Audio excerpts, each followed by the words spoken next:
Hello, everyone, and welcome to another episode of Unscripted and Unchained RPG Review. I am DM Bloodworth, and as you can see by the graphics, today's video I'm going to be talking about Classic Traveler. I'm going to be doing a flip through of Book 1, Characters and Combat. This is my first look using this format and going through and doing an actual video for Traveler RPG.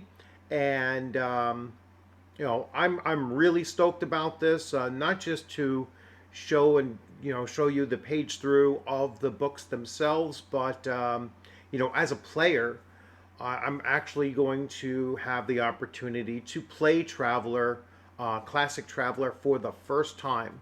One of my players from my AD&D first edition campaign is his name is Alan. He is going to be the referee of this. He's been playing Traveler since the 1980s. It was originally released in 1977, and so it does truly make this probably the forerunner. I'm going to go on a limb and say this was the first of the epic sci-fi adventure RPGs that was created. So it's certainly a forerunner in it. It's absolutely OSR. It is absolutely old school role playing, and even though it is not at all connected to Dungeons and Dragons, so that's something else that I'm really excited about because it gives me the opportunity to play something that has such a long legacy and history to it, and really excited about that. So if you like what's going on in this video, please consider to like and subscribe. And as I'm going through, I will give you some reminders along those lines as well.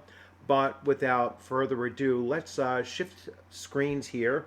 I'm going to show you what I will be talking about over the next couple of weeks as we get prepared to begin our campaign in Traveler, in the world of Traveler. So I skipped over doing Book 0. Book 0 is really an introduction to into role playing and such, and I'm sure at the time, in 1977, this was a really important thing to put out there. And this one's actually dated copyright 1981, but I'm sure in that time frame, this was important to have out there because not everybody had been brought on to onto the tabletop role playing hobby at the time, or in just those few short years, and so this was an introduction to just the concept of role playing for many people as well. So, but I didn't spend any time, or won't be spending any time, going over Book 0. I'm going to begin with Book 1, and I will run through this series going all the way through Book 2, which is on ships, and then Book 3 on worlds and adventures. So, and then there are tons of supplements that I also have. There's I believe 13 supplements, and then a number of adventure books and other things on top of that. I have many of the supplements. I don't have all 13 yet, but it's something that I would certainly consider going to.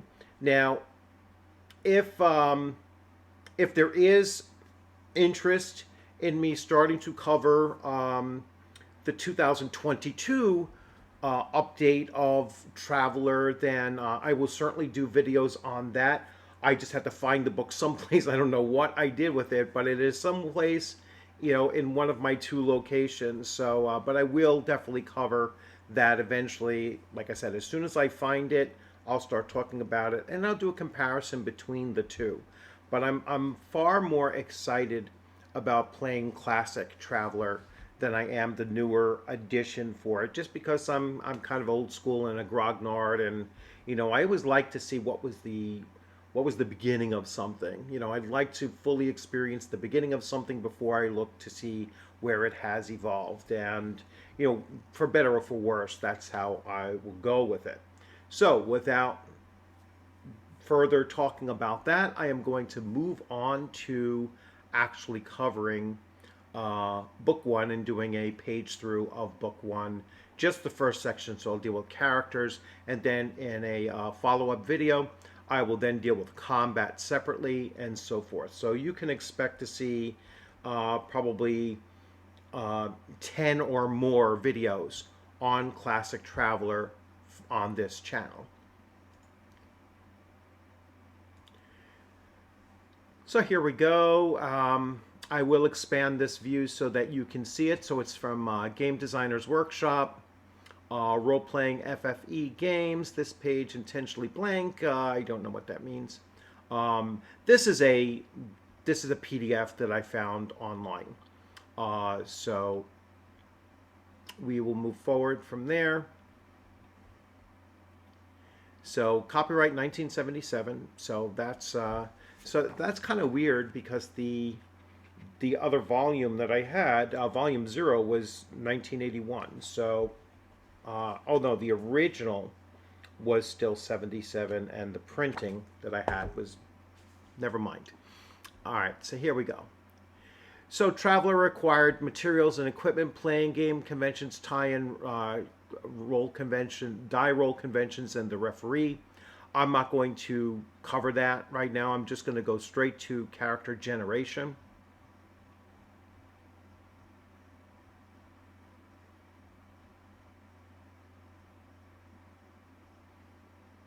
Actually, I will mention the die roll conventions. Routinely, in the course of Traveler, dice must be thrown to determine an effectively random or unpredictable course of action.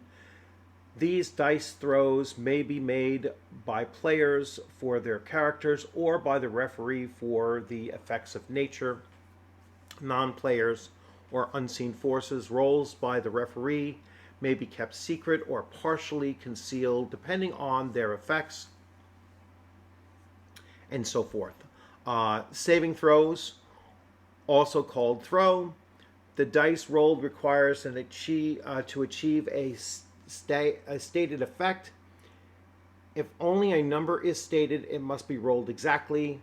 A number followed by a plus, such as 8 plus, indicates that the number or greater must be rolled. Similarly, a number followed by a minus, such as 3 minus, indicates that the number or less must be rolled.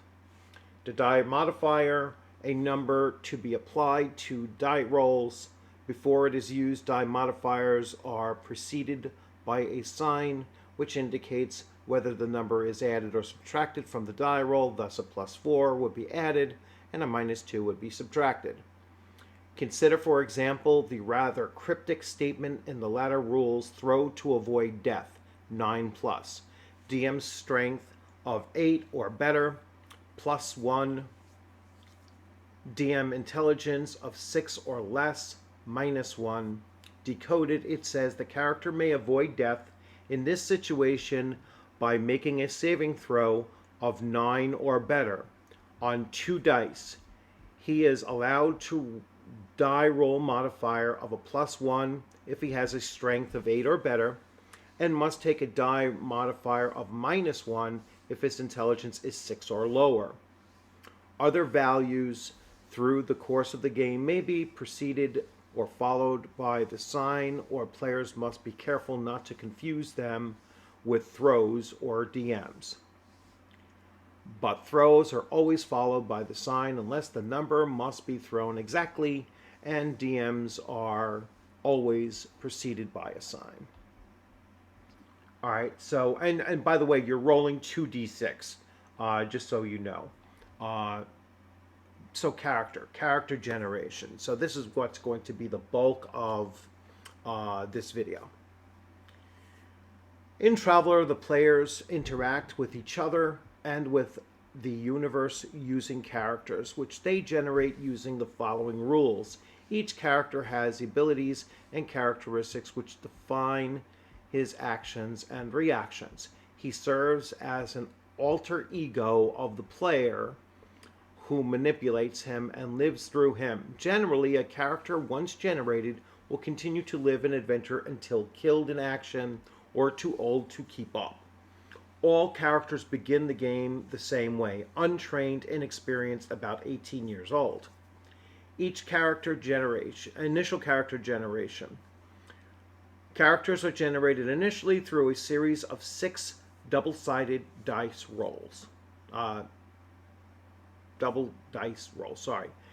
A series of 6 double dice rolls, which determines the basic characteristics affecting ability and reactions. Each player should roll 2 dice for each of the 6 characteristics: strength, dexterity, endurance, intelligence, education, and social standing. Record the results. Strength is both a general evaluation of the character's physical ability and specific measure of force, which may be applied in combat situations, dexterity, and so on. Social standing, I'll focus on that. Social standing notes the social class and level of society from which the character and his family come. Values of characteristics may range from 2 to 12.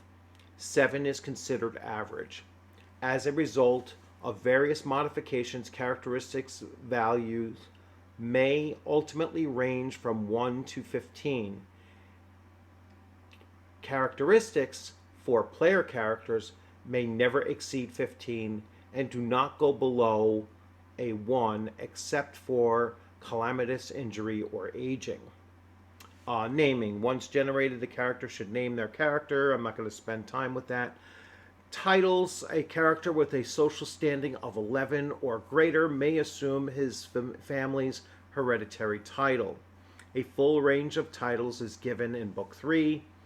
For initial naming, and social standing of 11 allows the use of Sir, denoting hereditary knighthood, or social standing of 12 allows the use of Baron, or prefixes von to the character's surname. Rank. Characters receiving commissions or promotions, explained below, may use the rank as part of their names even after leaving the service or retiring. Acquiring skills and expertise. Now, I demonstrated this during my preview of our upcoming campaign, where I did character generation, and even though it's using an updated system for character generation, you have methods of doing character generation differently than reading directly from this book. So that's just a word, a word for you to to think about. So you can always go to that video, watch it, and see where I go to create the character. It's called Mega Traveler Character Generator. So very, very straightforward. And we used a dice rolling system that kind of favors the player, in that you're going to roll 3 dice and keep the highest 2 for your initial stat rolling. Enlistment. A character may choose one of the 6 services, so Navy, Marines, Army, Scouts, Merchants, or other, and attempt to enlist. The prior service table gives the service and enlistment throws required to enlist. Successfully rolling a number or higher on 2 dice allows enlistment. Now, I tested this out on the electronic character generator, and I went for my character to become a doctor, and he was rejected from becoming a doctor, and so he went with a naval background, which would still give him some access to medical abilities. And then when I finished developing that character fully, it turned out that he was far more of a navigator and a sensors operations officer than he was medical. He ended up with like a 2 skill level in medical, but he was much more suited for a different role. So this process of not getting exactly what you want is not a negative. You can certainly kind of just roll with, no pun intended, roll with what you end up with, and play that character. And I'm actually very excited to run that character, even though he's not the doctor I was looking to make him be. So the draft, you can go a number of enlistments. All right, in the draft, there are 4 year blocks, right? So you're starting at 18. You're going to do your first enlistment. You'll be 22 when that is done. If you're satisfied with the skills that you picked up and the development that you have, you can um, march yourself out of the service and then go into play. That's not really recommended, at least not by my referee was it recommended. He said you should keep on running it until it tells you when you're done. Now, my navigator, he went through all 5 terms of enlistment. He ended up being, I believe, like 38 years old or something. Yeah, he did 20 years. He did 5 terms, 20 years, 38 years old, and he was out and ready to go.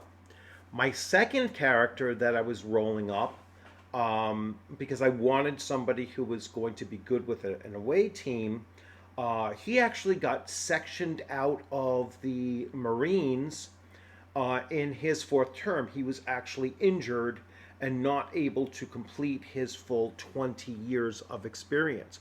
And I really like that because, again, it's not giving me exactly what I wanted. It's giving me what the character's background is. And so now I'm going to have to role play the fact that he had an injury that put him out of the service. And how is that going to change his perspective on things? Is it going to make him jaded that he was sectioned out of the military, even though due to injury? Or is it going to make him, just different, like, have a different mindset about things? So I'm really looking forward to role playing that character as well, dealing with those things. So, survival. Each term of service involves some danger. During a term, a character must successfully throw his service survival number to avoid death in the line of duty. So, yes, in character creation, and this is, this is something that is often laughed about with Classic Traveler, is that your character can die in character creation. And it's not much of a chance of it happening, but there is a chance. Like I said, my Marine was sectioned out due to a serious injury after his 16th year.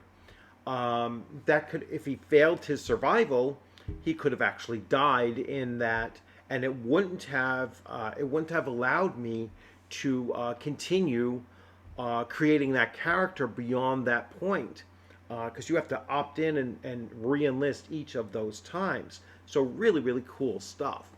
Commissions and promotions.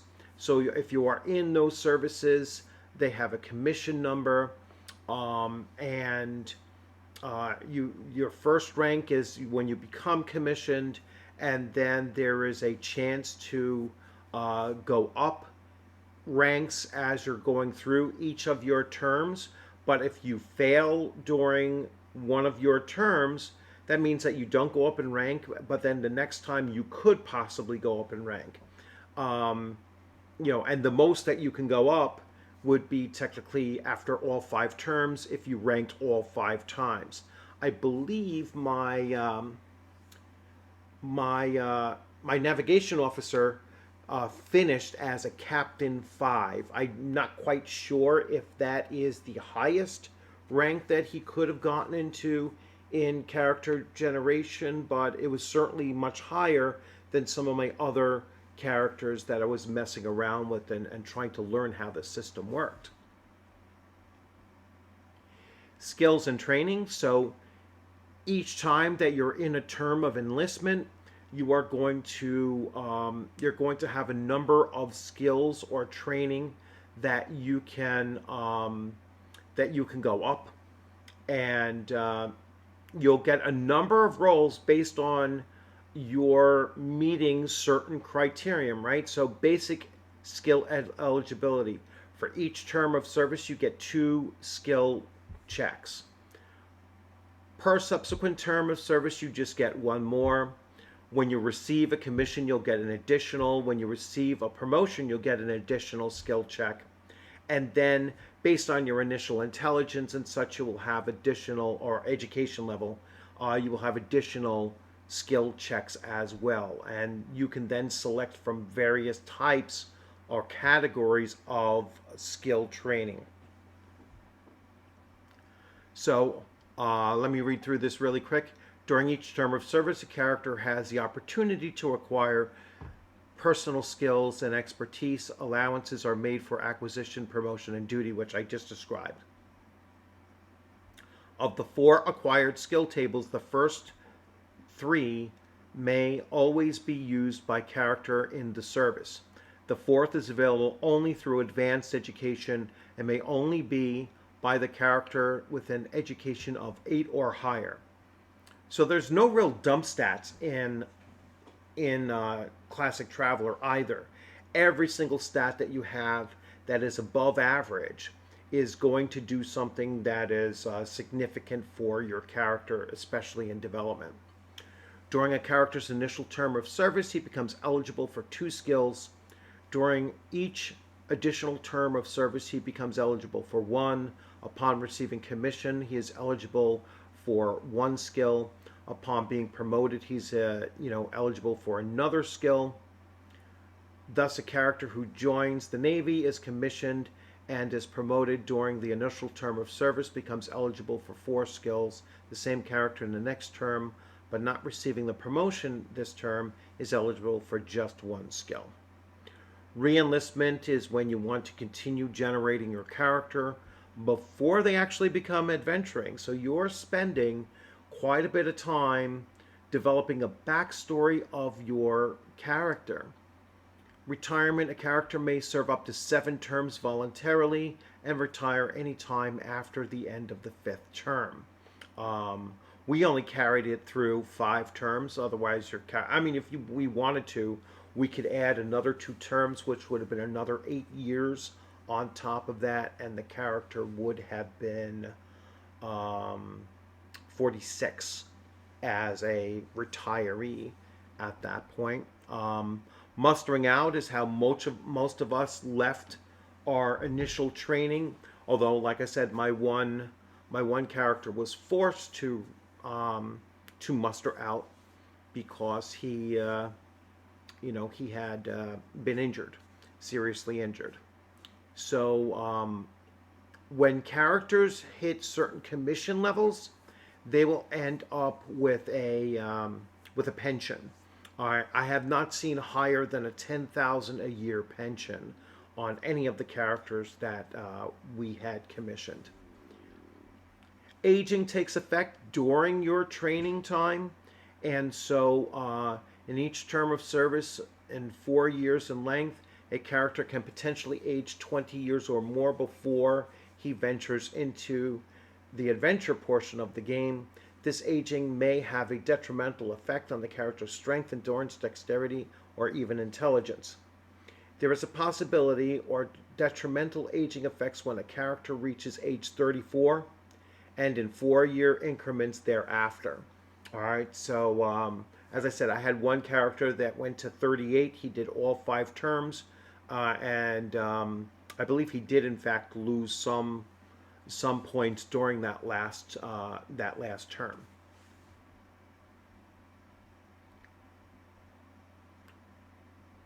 The universal personality profile. All right, so this is how it lists your stats. Okay, so your stats are either listed as a number up to number 9, and then thereafter they start picking up a number A through F. So A would be a 10, a score of a 10. B would be an 11. C would be a 12. D would be a 13, and so on and so forth. For example, a character who is wholly average in all respects would have a UPP of all 7s, 6 7s. If, however, they were highly intelligent, his UPP would be a 777 B77. When I was creating my character, it was actually it was actually helpful to just write down what the stats were on a piece of paper. That way, when I was rolling, I could understand them right away, and it would help me select which personal developments I would take in order to boost these overall scores. Because it's really good to have above average in as many attributes as you can. Obviously, um, non-player characters, I'm not going to get too much involved in this. A note on gender and race. Nowhere in these rules is it specifically required, established that any character or any non-player character be of a specific gender or race. Any character is potentially of any race or either sex. Okay. So mustering, you have the mustering table here, and again, I found it very, very easy to use the online character generator, and I recommend that. But you do have the paper here, and you can see, so for material benefits, the Navy would get these possible material benefits. This is when you muster out of your service. You're going to get up to as many as 6 or possibly 7 rolls on this chart. You can use 3 for strictly money, and you can use the remainder of them to go for these specialty benefits and everything. Now, many of these specialty benefits don't benefit from getting it twice, such as like travelers, high passenger, or low passage. These, and I believe there's a middle passage for some, but you don't get bonuses for getting the same thing twice. So it's best to give this a few rolls here and there, and then save the rest for money, because cash is always best. I've ended up with characters with as much as 150,000 in extra cash, and still have some of these bonuses. I picked up travelers twice, which I'll go into more detail in a later video on that. Prior service tables. So this is showing what you need for enlistments and what you need for survival. So you need to roll a 5 or better to survive. You need an intelligence or plus if you have an intelligence, or plus for the DM of +2 if. So you'll get an extra 2 if your intelligence is higher than that. So the smarter you are, the less likely you are to die in service. And they make this roll every time you re-enlist, right? So there are basically 4 opportunities to, to die if you re-enlist for the full 5 terms of service. It's a little bit harder to survive in the Marines, hardest to survive in the Scouts. And you need a endurance of 9+ in order to get a +2 to that roll. So Scouts is a very, very tough branch to work in. Pretty hard to die in some of these others. Receiving commissions, it is easiest to receive a commission in, it's hardest to receive a commission in Navy, easiest in merchants. All right, so if you want to gain commissions as a merchant, you're going to go up much easier as a merchant. Promotion, pretty much across the board. Promotions is harder amongst merchants, and it is easiest amongst Army. And re-enlistment, you can be denied re-enlistment. All right, and it's a pretty good threshold that you have to beat in order to be granted re-enlistment. The table of ranks, you can go from ensign through admiral. Like I said, my character finished at captain rank 5, and my Marine was a force commander when he was sectioned out, so he got to rank 3. Acquired skills, so these are all of the skills that you can potentially get when you're doing those random rolls. So you're rolling a d6 for each of these if you're doing a by hand and using the book, right? So you have it all here. I'm going to roll a d6. Let's say I'm developing a Navy character and I have, let's say I can make 4 rolls.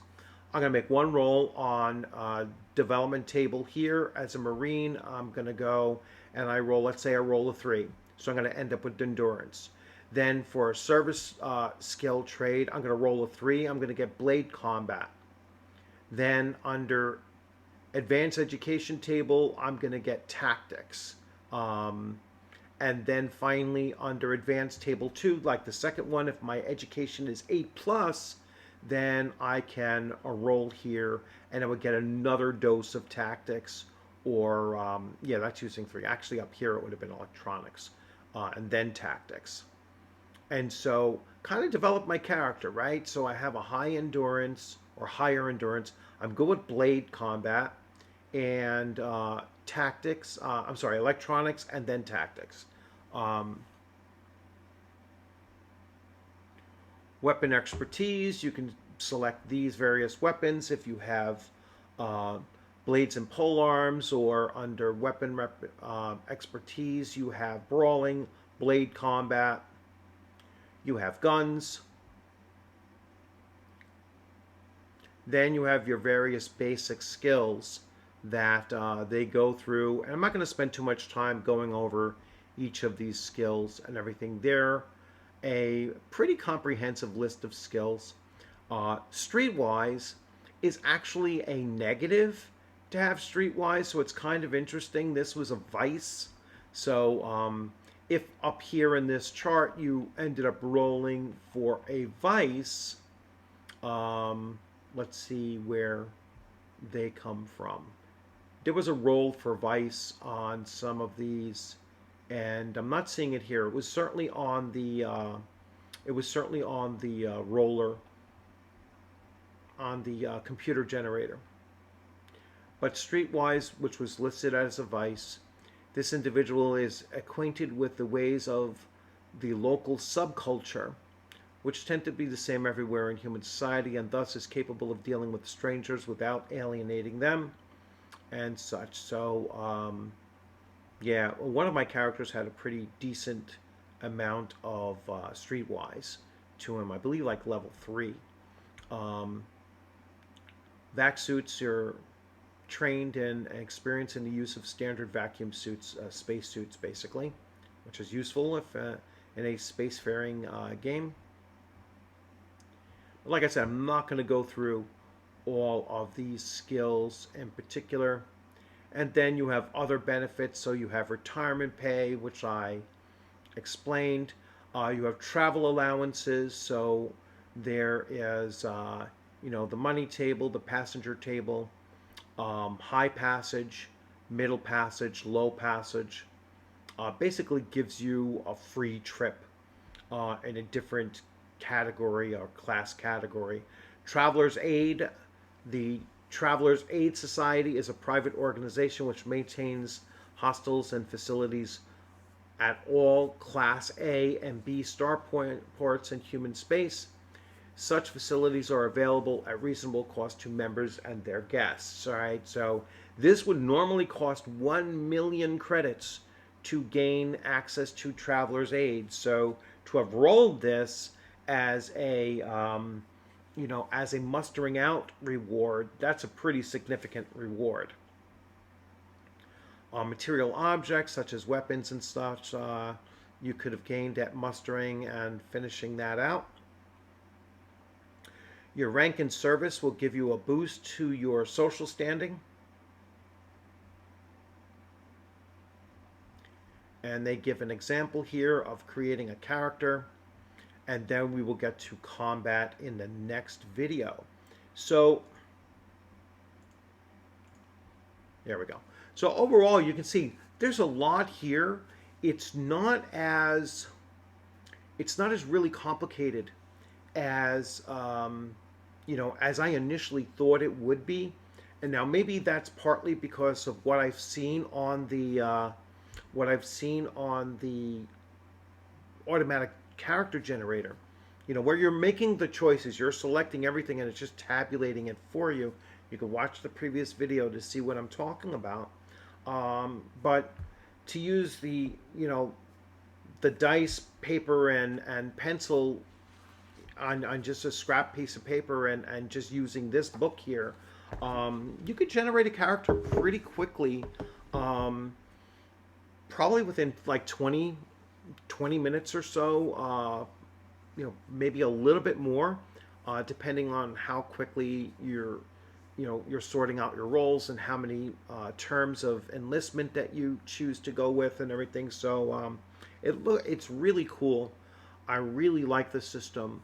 I like the way that the system will deny you going into certain directions. So it doesn't make it where it's like you get what you want. It's you're you're you're going to learn how to deal with what you ended up with. And again, your character could die in service, and I'm sure the first time that happens, you'll probably be sitting there and saying, "Oh my God, I can't believe I actually died creating my character." But I think that gives a lot of charm to the system. I just like the idea of being, like I said, my character being forced. You can't continue in service. Your service has been ended, not of a choice of your own, but from an injury. It would have been kind of funny if a character did die in character generation, because then I would have been like, oh, really? That would be the first time they experienced it, and that would be really cool. So, listen, it really is something that I'm excited to get into, and I hope you enjoyed this video. If you like this video, please consider liking it, subscribing, and I look forward to doing more of these videos for you. If you have any questions or comments about Classic Traveler, please leave those in the comments section.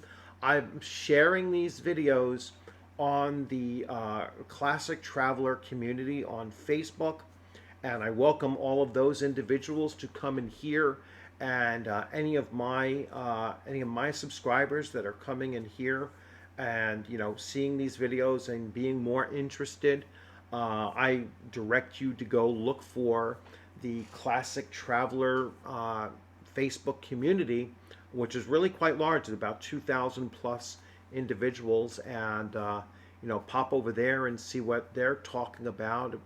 Probably not just Classic Traveler, but maybe some other things as well. But I certainly recommend that you go over there and check them out as well. And as always, thanks for joining. I hope you liked this video.